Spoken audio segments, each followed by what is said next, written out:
We who believe in freedom cannot rest. Oh, we who believe in freedom cannot rest until it comes. Oh, we who believe in freedom cannot rest. Oh, help me say that we believe in freedom cannot not rest until it comes. Oh, until the killing of black men, black mother sons is as important as the killing of white men, white mother sons. Oh, we who believe in freedom cannot rest. We who believe in freedom. Oh, we who believe in freedom cannot rest until it comes. Not needing to cut for power, not needing the light to shine on me. I just need to be in the number as we stand against tyranny. To me, young people come first. They have the courage where we fail.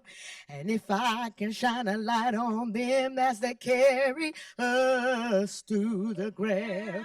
Oh, we who believe in freedom cannot rest. Oh, we who believe in freedom cannot rest until it comes. Oh, yeah. We who believe in freedom cannot rest.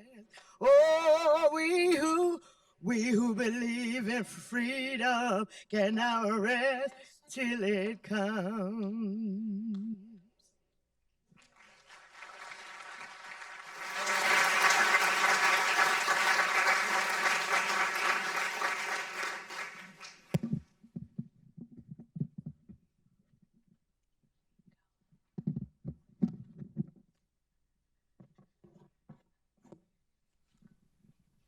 You declare you see me dimly through a glass which will not shine, though I stand before you boldly, trim in rank and marking time. You do own to hear me faintly, as a whisper out of range, while my drums beat out the message, and the rhythms never change. Equality, and I will be free. Equality, and I will be free. You announce my ways are wanton, that I fly from man to man. But if I'm just a shadow to you, could you ever understand? We've lived a painful history. We know the shameful past. But I kept on marching forward, and you kept on coming last. Equality, and I will be free. Equality, and I will be free. Take the blinders from your vision. Take the padding from your ears, and confess you've heard me crying, and admit you've seen my tears. Hear the tempo so compelling. Hear the blood throb in my veins. Yes, my drums are beating nightly, and the rhythms never change. Equality, and I will be free. Equality, and we will be free.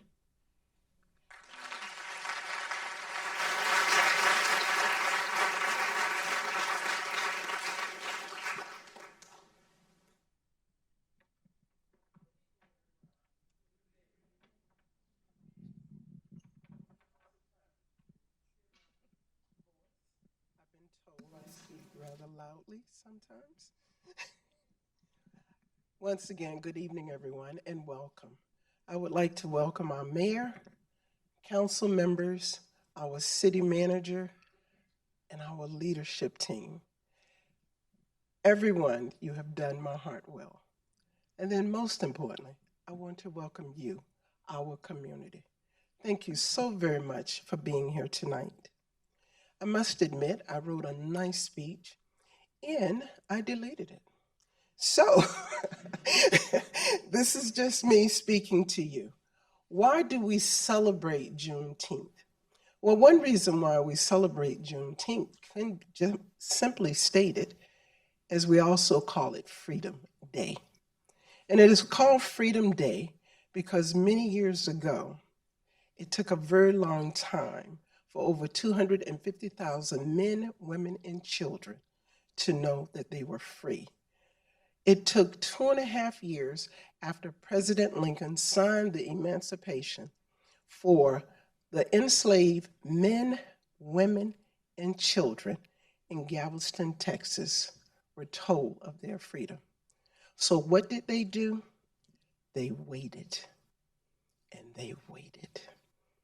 So yes, tonight we celebrate this moment. We celebrate it because they waited and they waited. So with that, I would like to turn it over to our mayor to come up and say a few words as well. Thank you. Thank you, Dr. Whitehead. She also wrote me a speech, and now I wonder if I should throw it away as well.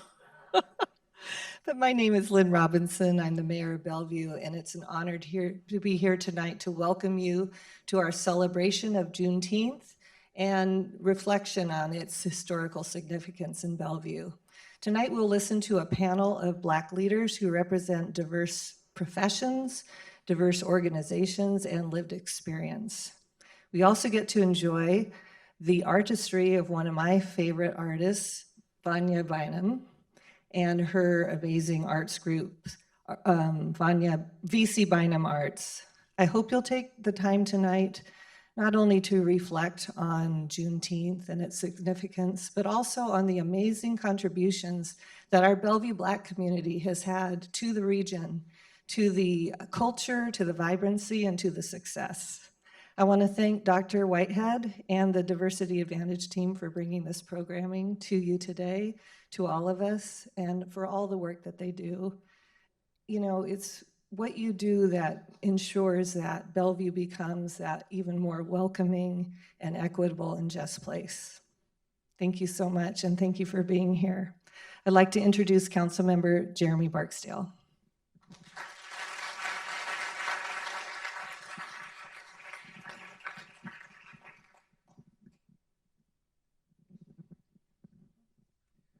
All right, good to see all of you here in celebration of Juneteenth. I know we had a celebration last year, but it's so good to see so many more of you in the space today. We're gonna have an amazing panel, so I'm gonna invite each of the panelists up. As I call your name, if you could please come on up. Solon McCurdy, Senior Vice President of Chief Diversity and Equity and Inclusion Officer for Symetra.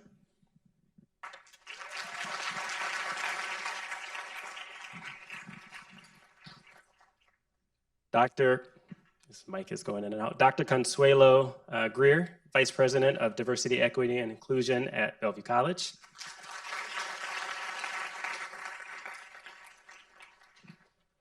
There we go. Equity. Where's my plug when the mic is out? Equity. Ron Lewis, Deputy Executive Director, Sound Transit.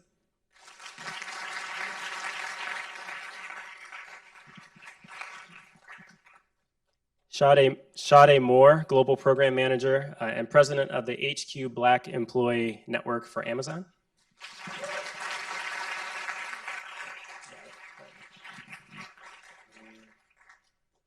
And I might need another mic. And the Honorable Jamal Whitehead, United States District Court Federal Judge for the Western District of Washington.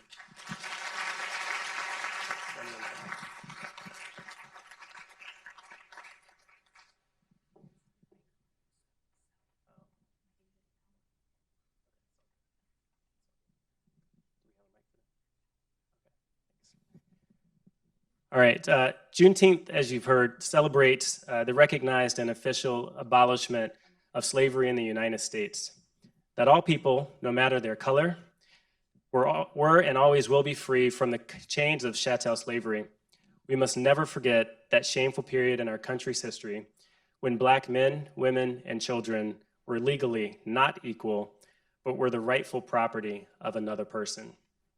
So we're going to start this panel discussion off with a question to Ron. Freedom is just the beginning. It's the bare minimum. So what can an individual do to fight for true and systemic equality and equity. Thank you very much, and good evening, everyone. Very pleased to be here. And I want to start by thanking the City of Bellevue for the vision. This type of event doesn't happen automatically. It only happens when there's a champion, when there's a receptive leadership, and when there's a force and a will to do something different. And this is a great example, so thank you. The question regarding freedom being just the beginning, I'm going to answer it in two parts. And I'm going to first say that one lesson that Juneteenth has taught us is that information is power. Information is power. And I'm going to come back to that. As I was thinking about this question, what can an individual do? What can one individual do? A single person. I was thinking about the African American experience, my experience growing up Black. My sister actually is in the audience, so you can verify this story. But storytelling is a very important part of our culture. And that's how we got these stories, is they came down through generations. We need to continue sharing our experience, our stories, our history with our people. Community, we all have different communities that we participate in. Those are vessels that we can use to share information, to be provocative, and have folks think about how that organization, whether it's a faith-based organization, a community-based organization, can have a voice and play a role in striving for equity in our broader community. Our work environment, events like this can provide opportunities in a safe place to share with our coworkers how we are perceiving the world and how we are perceived in the world. And those can be very incremental changes that happen over time. You plant a seed and people have to do their own work, but we all need help, and helping people understand how a little bit of effort on their side can help them evolve and help them see a little bit clearer. We all have something to learn. Political awareness and action is through voting, through peaceful protests, through individuals joining hands and representing larger swaths of our community. And finally, as I was thinking about this, where we spend our money. Where we spend our money says so much about how we can shape and strive for equity in our broader communities. So those were ideas that I had as I was thinking about the question. Let me go quickly to part two, my answer, which is we are at a pivotal moment as the era of artificial intelligence is taking off. So when I talk about information being power, that power is amplified by AI. So I went on Bing, Microsoft's search engine, and I asked ChatGPT the same question that I was just asked. And what ChatGPT said was, start a petition, reach out to electeds, peaceful protest, fundraise, volunteer, support local businesses, educate yourself, talk to kids and family, check in with loved ones. This came from ChatGPT. I was blown away. But what it tells me, though, going back to the information is power, is that we as a Black community and we as a broader community need to make sure we're plugged in with not only what's happening today, but where we are headed. That means we need to be investing in the next generation and the next generation behind that so that we don't get further behind. I'll leave it at that because there's some other great questions that will explore other facets. Awesome. Thank you. Thank you so much for that response. And I really appreciated the balance between what we as a Black community can do and what the rest of the broader community can do, and tying in the role of each of the different parts of our society, government, business, and so forth. I want to open it up to see if anyone else has thoughts around that particular question before I provide the next question.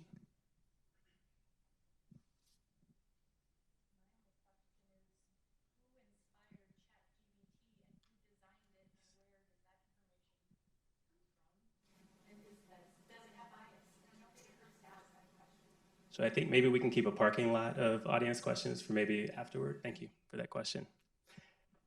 All right. So Solon, for you, question. So given that this also has implications for, Juneteenth has implications for our broader society, obviously we fit in a broader context. What actions do white people need to prioritize to dismantle racism and white supremacy in our communities and our day-to-day lives? That is quite a question. Because some people would say that racism and the systems of injustice around it are white people's problem. That in fact, those systems were created by other white people who are not in this room to enslave and dismantle a whole multi-generation of people, right? And so just naming that and coming to terms with that is part of it. For me, in my specific examples for today, you know, I think about the fact that I have the privilege of working in an organization that's focused around insurance and annuities and all these things that I won't amaze you with right now. But the leadership is predominantly white. Depending on what level, most of the organization is predominantly white.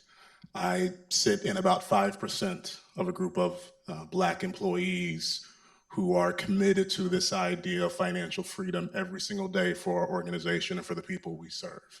And the percentages of other people of color are quite small as well. So there is a real opportunity for white people to lean into this and be true allies. And I think sometimes the idea of allyship can be quite tokenized. You know, people fall into this idea of potentially acting paternalistic or even performative. And as people of color, I don't think that's what we need, right? I believe, yes, thank you, sister, Dr. Greer, everyone. Just so you know, oh, my mic keeps going out. Just if I can go off track for just a second. It's a lot of great energy on this side of the room from a wonderful place in the Central District called Garfield High School. So don't tell my wife I said that because she's a Quaker from Franklin. But anyways, to get back on track. So we don't want it. And in my mind, it's about how do they really offer support? How do they have our back in times of need and trust us in times of need? And more so, not just provide support, but actually give up some of their privilege. You know, I think about the idea and the opportunity we have to truly change lives, and not just individual lives, but the systems that have been built around us that hold us back and keep us down. So I think about my CEO as an example, Margaret, a white woman who has been in this industry for over 35 years. A white woman who openly identifies as lesbian or gay, part of the LGBT community. And one of my first conversations with her coming into this role was about, you know, Margaret, if you really want me to do this well, to some extent, I need to be as close to the C-suite as possible so that we can truly make the decisions that matter for our employees and our community. And her answer was, okay, let's go. And in those times where I have been combated against, where I have run up against naysayers, where I have run up against system and policies that don't serve us and serve our mission, Margaret has been at the front line every single time with a few choice curse words in her mouth as well. But she's been there. And so she's created a runway for me and all of our allies to do this work. So she puts herself on the line every single time in the name of this mission and this work. But it's also about thinking about the policies we have. So if we want to hire a more diverse group of individuals, how do we shift the hiring process? How do we think about recruitment and promotion and in a way that's not about just checking a box or getting a number of folks to fulfill a percentage or some mystery number, but in the future, how does that entire leadership team at Symetra look dramatically different than it does now? That's the kind of commitment we're making. How do you operationalize systems so that the products and services that we offer don't just serve those who have wealth, but who truly need the wealth that they need and deserve and have been denied for countless generations? Those are the things we're thinking about. And how do you also invest so that we bring in that capital every year. It just doesn't sit in our bank or our benefits or our bonuses, but it goes back to the communities who need it most. And in my mind, that is what white people who have power, who have privilege, positioning, and title have the infrastructure and the ability to do every single day. And it's risky and it's hard, and you might have a lot of tears and be in your feelings, but that's the work. And I think more people like Margaret can do that work every single day.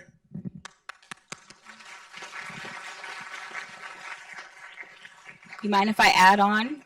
No, I was actually, if I Yeah. just want to throw in something to hopefully inspire your response too. I love the talk around systems and performatism, and just curious from you also, Dr. Greer, and anyone else that wants to comment, sort of, we talk about it in allyship, but what is that? You gave an example of strong allyship, and I think we should maybe talk and dig a little bit deeper on what performativism is. I don't know that a lot of people understand what that is, but let's go to Dr. Greer with your response, please. Sure. There we go. Okay, it works. Yes. So yeah, we're all in sync here. So what I was going to add on, you started perfectly with allyship, right? And if you all aren't familiar with the work of Dr. Bettina Love around co-conspiratorship, write that down right now. Dr. Bettina Love, look it up.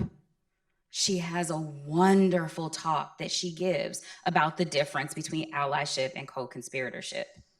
And I remember for a long time, I work in higher ed and I've been in the education space for a long time. People would always come by, can I get one of those allyship stickers? No, you may not. We're not ordering them anymore. We're not giving them out because you don't get to designate yourself as an ally. I get to tell you whether or not you have been in allyship with me.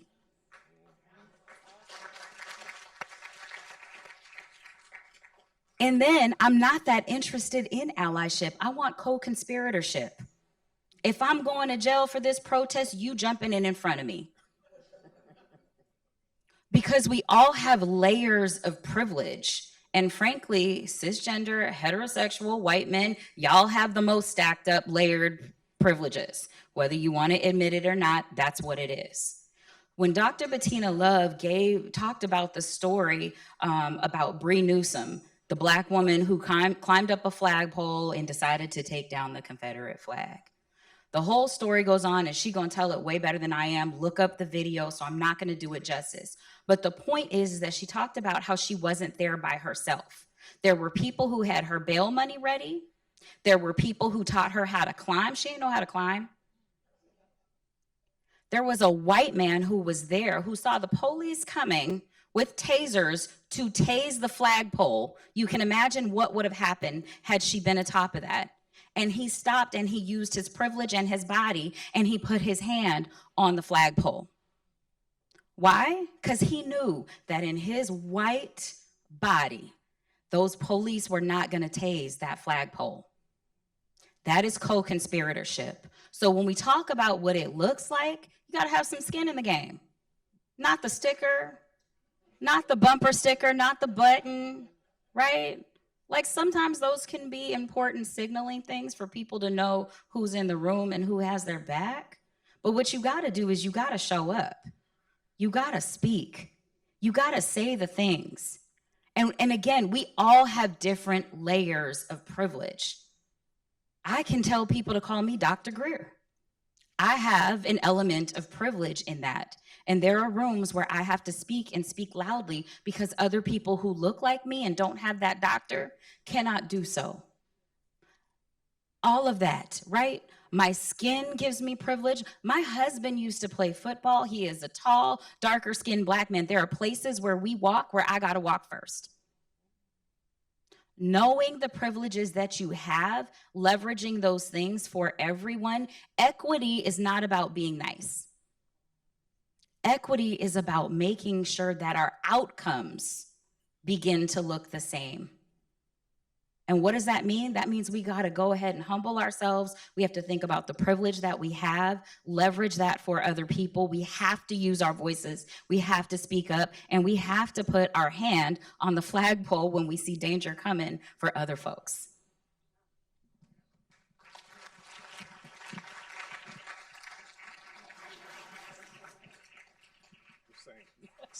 So thank you for that. I think my mic's not working. Okay, my mic is working. I want to come over to Judge Whitehead, because this has implications for justice and how equity shows up in our justice system. And so I wanted to get your thoughts on how you see allyship in the courts, maybe, to the extent that you can talk about what you can, or where we could see more, where there's opportunity for more allyship or co-conspirator. Yeah, sure. I mean, I can't use the phrase co-conspirator as a sitting United States judge, but what I can talk about is an unwavering commitment to equal justice under the law, and it starts with people bringing cases to court. And when you look at some of the cases that work their way through the system, it's large, well-heeled law firms that take on those cases because they are resource intensive and years-long cases. So when you ask the question about allyship, I mean, that's the first example that comes to my mind is the case selection of larger firms and doing pro bono work that's going to impact society on a more systemic type level. So for me, like I said, equal justice under the law, but it starts with the sort of cases that matriculate through the system. Thank you. Anyone else, Sade, Ron, want to respond at all about maybe anything that you've seen in terms of allyship, co-conspiratorship, or? Keep it, because at this point, going behind such these speakers, I'm just like, I'm wild, right? I'm taking it all in right now. So I'm not gonna go behind the doctor and the judge and I'm still learning. They pouring into me right now. So I'm gonna stand still and I'm gonna continue to educate myself while I'm listening to them, and I'm taking it all in. Sounds good.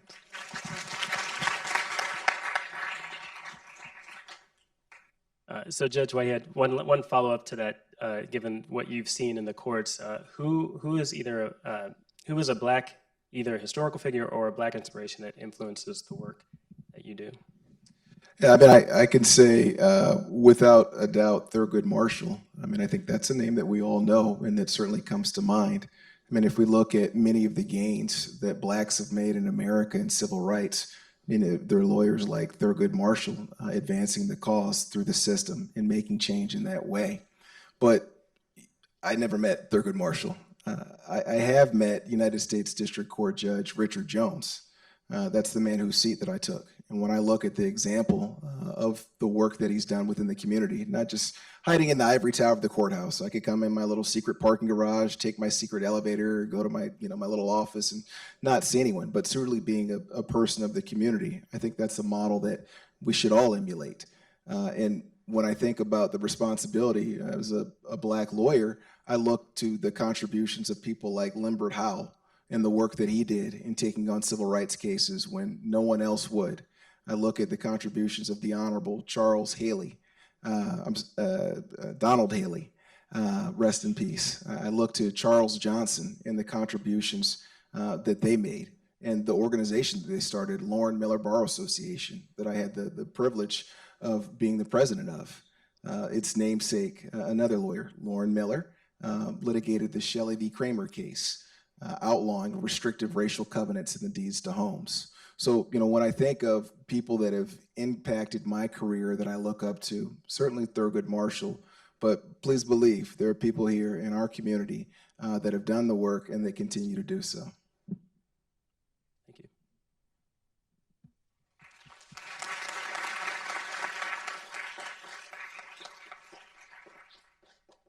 Anyone else have inspiration? Excuse me. I'm going to jump on that wagon because it's one that's carrying a lot of our heroes.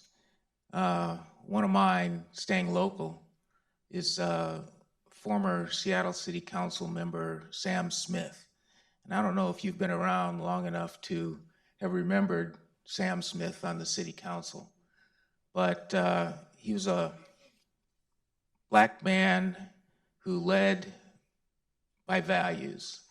And he was an old school politician. And when Councilmember Smith was on the city council, I was very young in my career. I had a really nice afro at the time. I mean, we're going way back here. But I was in the Seattle engineering department at the time, and one of my first assignments was to work on the classification of streets. We classified streets for the level of arterial and whether it was a truck street or buses, because as Janice knows, it requires a little more infrastructure to support those heavy vehicles. And it was a job that nobody wanted in the engineering department because it wasn't a flashy big project. But I got the assignment and quickly learned that it was the best thing I could do, because once a quarter, I was able to spend time one-on-one with the members of the Transportation Committee, which included Councilmember Smith. And I got to go to his office and talk to him about buses running on streets and serving communities. What I really got to do is listen to how he was connected to the communities and how he knew that that bus service wasn't just a bus running down the street. It was an opportunity to connect neighborhoods, an opportunity to connect people with jobs, people with education, people with people. So I listened to him talk about not the bus, but what was behind the bus. And he quickly became one of my mentors and heroes. And now we live 2 blocks from a park named after him. And he's one of the folks who locally was a champion early on, before we had some of the phrases that we now talk about, equity and diversity and social justice. He was in the mix at that time, so he's one of my heroes.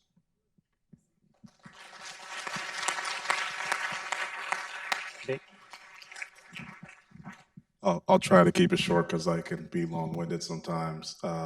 So I admire the folks that you named. I think I'm going to go a little more personal, because I think in this moment and really throughout the year, not just on Juneteenth, but throughout the year, we need to honor our elders, our ancestors, and those who have come before us, who we stand on the shoulders of. So I'm actually going to talk about my grandmother, Pauline Smith McCurdy, who recently passed last fall.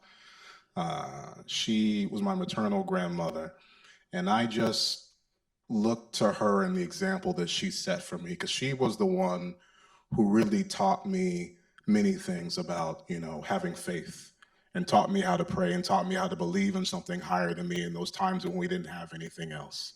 She was the one who taught me how to study, and the idea of, if you really want something, like, you need to have the discipline to commit to it, even on the days that you don't feel like getting up and doing it. And she even taught me just how to keep my butt in check. Because I remember many moons ago, when I was about 8 years old, it was the one time she took me to her home in McDonough, Georgia, and I was with some cousins whose faces I don't even remember, but they was jerks. And they had me throwing pebbles in the street, and this pickup truck rolled by and hit the back of the man's cabin. And this guy came over, he happened to be a white man, cussing, screaming, I don't even know what he said, but the first thing he said is, I'm gonna arrest this little black and put him where he needs to be.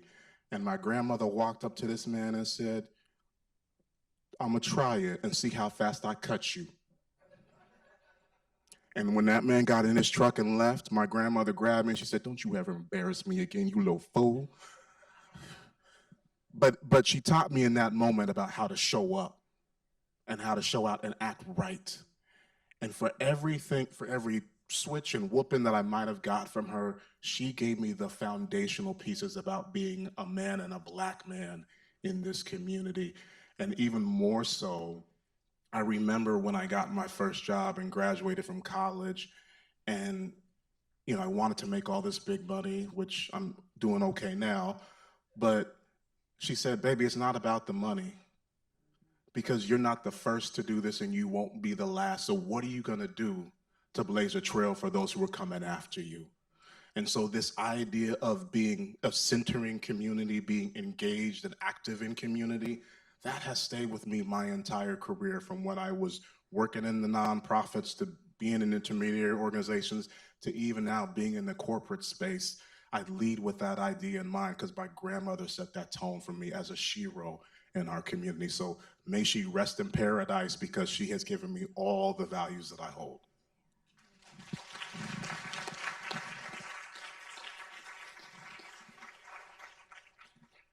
I love that you talk about your grandmother in that way. And, you know, I think thinking about the question that you asked, but also the fact that we're talking about Juneteenth, Juneteenth is not new for me. I was raised to know what Juneteenth was. And I remember as a child, you know, it's fun on the 4th of July to eat the barbecue and have the fireworks, right? Especially when you're a kid, it's fun. But I remember early being like, this wasn't freedom for everyone, so why are we all celebrating? This wasn't, how many of us were not considered independent on Independence Day? And I remember that as a child being so perplexed that everyone was so happy, and yet what we were talking about was a lie. And so I knew that because of my grandmother and my parents. I knew that because of the people who raised me. So full circle, when we talk about what you can do as one individual, you can always teach the people behind you. You can always bring people along. You know, they say, you know, if you know better, you do better, right? And you teach other people. You talk about the significance of things. You question and interrogate. I have a 7-year-old and a 16-year-old, and that little one, she interrogates everything. She has taken it to heart. And I have to remember, though, she's going to be fierce as an adult. Nobody's going to be able to pull the wool over her eyes. When I think about what one person can do, it is talking to people about the truth. It is talking about where we're at. It's not waiting for Juneteenth to be recognized by a city or a state or a country. It's knowing the history and talking about it and deciding what you will do with it. So when I think about those who influenced me, it really was the people closest to me. It was my grandmother not being afraid to speak up. Both of my grandmothers. It was my mom knowing the spirit that was inside of me and not breaking that, letting that flourish. And when I think about, you know, I've been fortunate to work with young people working in education for so many years. You know, people say, oh, these students, they're making trouble. I'm like, yeah, well, answer the question. Was the question valid? It's absolute. Answer the question. Can you not answer the question? That's on you, not on the students, right? So as we think about like the example that we show young people, not just that we had the day off now. I mean, we were in Disneyland for Juneteenth. But nonetheless, I was like, yeah, just so you know why we're not in school today, this is why. We're going to talk about that on the way to the park. We're not just off today, right? Because I don't want that to be forgotten and this just become another thing, another day off, another time where we don't have to work and we don't talk about the root of what it was and how much it took to actually get here.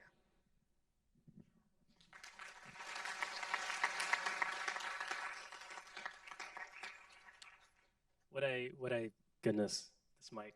What I truly appreciate about your responses thus far is just the emphasis on education and passing down that history and culture. As some of you already know, I went to a historically Black university, North Carolina A&T State University.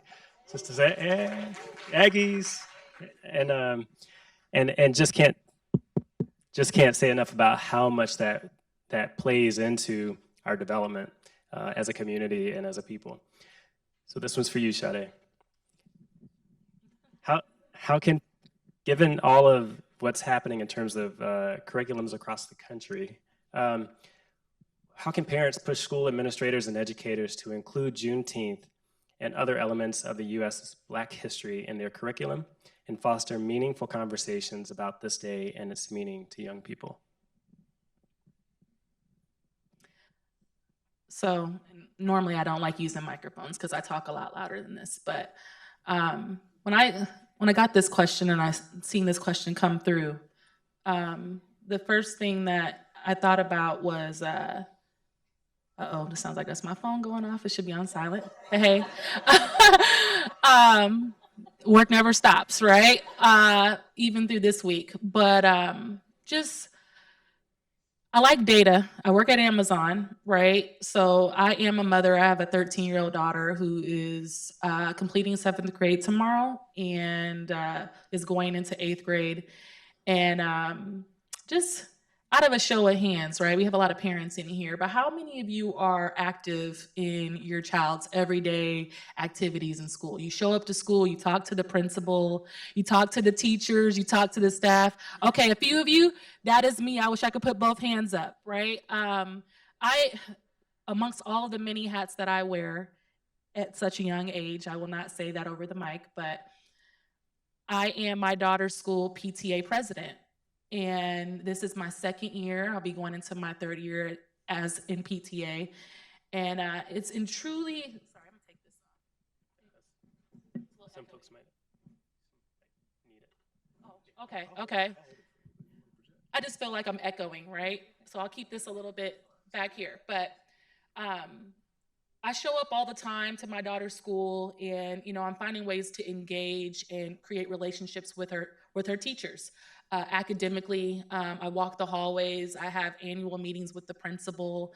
I meet with the school psychologist. I meet with the school counselors. I meet with the vice principal. I even coach at the school, right? And throughout, my many jobs, I find time as a parent to be engaged and to be active. And if you are a parent or a godparent or an aunt or a grandparent or whatever title you may have, even if you have a school that's close to your home, just find a way to be involved. I can't tell you all how many times I've showed up. I want to know what's going on. I want, the kids to see me. COVID didn't do much of our kids any justice, right? My daughter, she is a social butterfly at school, but she's very quiet at home. But she didn't really know what Juneteenth was. She didn't really know what MLK was. And I didn't grow up like many of our panelists here having that information. Matter of fact, to be very honest with you, I didn't have that knowledge until about 5 years ago. So, and then just going back and reviewing my own heritage and where I come from, that's what I've been spending a lot of my time doing over the last couple years. And I want to thank Amazon, shameless plug, for giving me an account to Ancestry where I was able to go in. We have a customer with Ancestry, and they gave me a premier account for free, which I was able to go in and figure out exactly where does Sade come from, my own heritage. But as we talk about education, as we talk about what can the schools do, right? It starts with the parents, right? Making sure that you're active, you're showing up, the community. If you have schools near you, show up, be engaged, be involved. We all don't have time, right? But making time is so important. You hear about, the school shootings. You hear about, what's happening in Florida. There's so much out there. And again, as a young parent, as a student myself, I'll be finished with my doctorate's degree in winter. So yes, full-time student, full-time employee, full-time community member, full-time parent. I'm doing it all. And I'm striving to be there every day, not only to show up for my daughter, but to show up for those kids who don't have parents who are actively involved in their education and what they're doing academically. I'll just stop there because I know that some of our other panelists may want to speak to this. The doctor who is, been in education for so many years, I would love to hear her thoughts on this as well. But just, again, as being a young adult, a young professional, it's really important for me to still get rooted and embrace in what I'm hearing today. Just to hear, again, and I want to give our panelists a shout out because this is my first time meeting all 4 of them, and I'm just listening and I'm soaking it in. So just that educational factor, just me being a young community member, a young leader, like this is extremely rewarding and important. And for you parents here, or just those of you that are professionals or in the community, I really hope that you take this information and you're able to bring it back home and you're able to bring it back to your children and really have those meaningful conversations around history, around Juneteenth and around MLK Day and around so many other amazing observance days that we don't necessarily move forward in, right? I was just having a conversation about Veterans Day, aside from Juneteenth, right? How it's a federal holiday, but necessarily a lot of companies aren't giving their employees that day off, right? I know there's probably a lot of active military in here or veterans, but it's the same with Juneteenth. I spent my Juneteenth yesterday in the community, right? How can I serve? How can I educate? How can I teach? How can I be a servant? So again, that aspect is extremely important to me. If I didn't say anything, again, get involved in the schools, get involved in what's happening with our youth. Be right? Be you, be transparent. Again, I'm just listening, and I heard everybody say something today on the panel. And like I said, a lot of this information I didn't have no knowledge about until you all spoke. So I thank you for just giving me a little bit of history today as a young leader, as a young mother, as a young professional, because it's just extremely rewarding. And I don't want to tear up, right? But I love being around Black people who are able to set that stage for me and to hand off that mantle. It means so much. It means so much.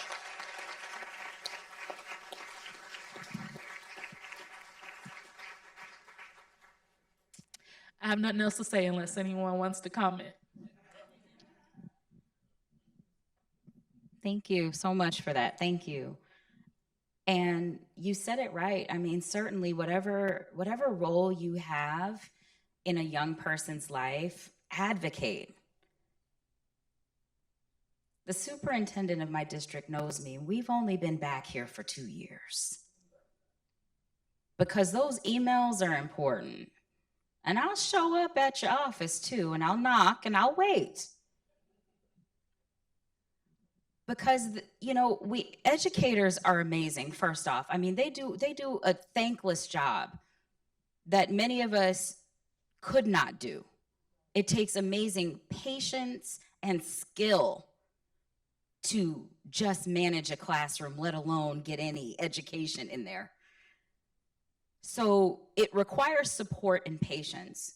And I think if you're a parent, you do have to show up, and you got to talk to your kids. Ask them, what did you learn today? And you're probably gonna get that, nothing. You're gonna get that most of the time. Really? Well, what did they talk about? And you'll start getting a little bit more. We gotta ask beyond the surface questions. I look at my son's grades every single day. We talking about, okay, so you got a D on the, what happened? Did you not understand the assignment? Was it too difficult? Did you not follow the instructions? What was it? Right? And it's to understand, it's not about the one grade, it's whether or not you understood. And then it's also about, well, what's happening in this class because you're not doing well in this one class. And understanding, is there an interaction with another kid? Is it the teacher? Is it the material, right? It's getting beyond the surface, but that's with anything. That's with sitting down and talking to somebody and being able to share stories and information. And if you're not connected to a young person or you no longer have kids in school, vote, right? We can all do that. We can all support our schools and our teachers better. They don't get paid enough. We have got to do better by them. We have got to do better by resourcing our communities and starting at the education levels. I was born and raised in Seattle, and one of the most heartbreaking things, and I was on the East Coast for a while, and so I've been back for 2 years. That gives a little bit of context. One of the most heartbreaking things to see is the way that development has actually ruined community in the greater Seattle area. When I think about the influx of big tech bringing in all of these people who are making all of this money and are mostly younger people who are not connected to our communities, it has eroded schools and our public services in a way that we're seeing what that looks like in downtown Seattle, right? That is the reason why it looks the way it looks. And when you're not investing in schools, you're not investing in communities, because that's a common place that everybody has to go. We have to pay attention to these things. The other thing that I would say is read and pay attention to what else is happening in the country. Don't think that what just happened in Texas and just happened in Florida cannot happen here. Do not be fooled into thinking that Washington State is so liberal that they will not come for critical race theory and true history next. And we have to understand what that means and what that looks like, and not be fooled by the rhetoric of either political side. You have to dig in and understand what critical race theory is. It is not an attack on anyone. We have to understand these things so that we are knowledgeable when we're engaging in these conversations, when we are voting, when we are talking about what should and should not be in schools, and when we're thinking about how we support our teachers.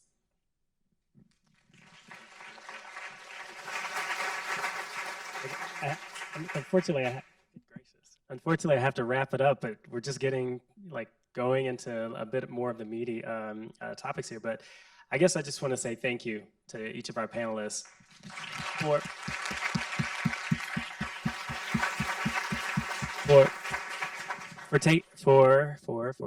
taking the time. There's a concept of diversity tax, right? And the amount of time and effort that we put in as Black people, as BIPOC folks, into this work and educating our communities. And I just want to encourage everyone here to move beyond just listening and consuming what you've heard today, but thinking about not just the individual change, but more importantly, I think, the systemic and policy changes and living and looking at the outcomes as opposed to just actions. So thank you again to our panelists, and looking forward to another conversation in the future.